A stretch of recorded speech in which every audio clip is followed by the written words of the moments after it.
düzgün qidadan başlayır. Açay gilə meyvələri ilə bağlı sübutlara əsaslanan sistemli icmal yaxınlarda təbii standartlar üzrə tədqiqat koalisiyası tərəfindən dərc edilib.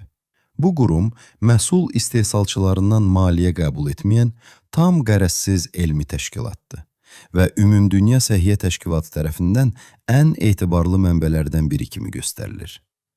Onlar nə tatdılar? Adətən superfood kimi bazara çıxan yeni məhsullar olanda, alimlər ilk olaraq onun kimyəvi tərkibinə baxırlar. Məsələn, antioksidant səviyyəsinə. 2006-cı ildə aparılan araşdırmada açayinin indiyədək ölçülən bütün qidalar arasında ən yüksək antioksidant potensialına malik olduğu göstərilmişdi. Bu nəticəyə əsasən mən də həmin dövrdə demişdim ki, açay gilə meyvəsi bahalı olsa da, dondurulmuş açay pulpu antioksidant baxımından qiymətinə görə ən güclü təsir göstərən qidalardan biridir. Amma bu sadəcə sınar borusunda olan nəticə idi.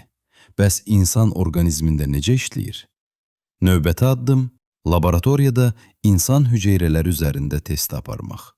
Açayı gilə meyvəsindən qana keçə biləcək səviyyədə fitonutriyentlər götürülərək, leykozdan əziyyət çəkən bir qadının qan xərçəngi hüceyrələrinin üzərinə damcılanıb. Nəticə, xərçəng hüceyrələrinin məhv olma səviyyəsi kəskin artıb. Hətta hibiskus çayının eyni hüceyrələrdə yaratdığı təsirdən 2 dəfə güclü. Açayı həmçinin çox kiçik dozalarda belə immun hüceyrələrinin fəaliyyətini artırır. Videoda ağ qan hüceyrələrinin xəstəlik törədən maya göbələklərini necə yeyib utduğunu göstərirlər. Açayı tozu əlavə edildikdə, onlar daha çox mikrob udmağa başlayır.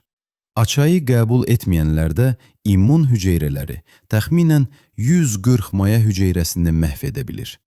Açayı ilə isə bu rəqəm 200-ə yaxınlaşır. Beləcə, açayının hüceyrələr səviyyəsində necə işlədiyi addım-addım aydınlaşmağa başladı. Amma hələ də insan üzərində klinik sınağı yox idi. Sonra tədqiqatçılar hüceyrədən heyvan modelinə keçdi. Məşhur araşdırmalardan biri belə adlanırdı. Açayı siqaretlərə əlavə edildikdə, siçanlarda emfizemaya qarşı qoruyucu təsir göstərir. Əlbəttə, gilə meyvəni siqaretə qatmaqdansa, siçanları siqareti buraxmağa razı salmaq daha məntiqli olardı. Nəhayət, 2011-ci ildən etibarən açayı ilə bağlı insanlar üzərində aparılan ilk klinik sınaqlar başladı. Gündəlik açayı qəbul edən oynaq ağrısı olan insanlarda 3 ay sonra antioksidant səviyyəsi artdı, ağrı azaldı. Amma burada kontrol qrupu olmadığından plasebo təsiri istisna edilə bilməz. Sonuncu pilot araşdırma. Açayının metabolik göstəricilərə təsiri. Artıq çəkili 10 insan bir ay ərzində gündə 2 paket dondurulmuş açayı pulpu qəbul etdi. Hətta üzərinə şəkər əlavə etməyə icazə vardı. Nəticə, acqarnı qan şəkəri, insulin səviyyəsi və xolesterin azaldı. Standart yeməkdən sonra qan şəkəri yüksəlişi də xeyli zəiflədi. Yan təsir müşahidə olunmadı. Hətta nəzəri risklər belə çox maraqlıdır. Əgər siz şəkər salan dərman qəbul edirsinizsə, açayı qan şəkərini həddindən artıq sala bilər.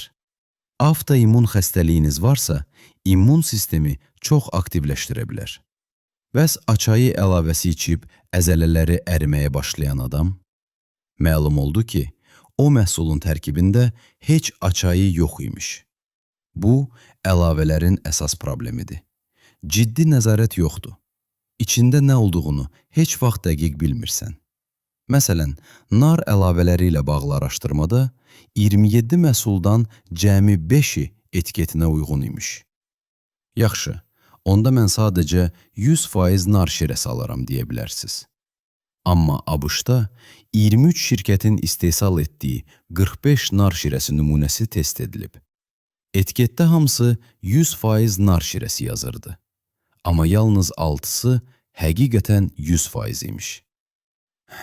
Qısacası, etiketinə tam etibar edə biləcəyiniz yeganə nar suyu, etiketi olmayan, yəni təzə sıxılmış məhsuldur.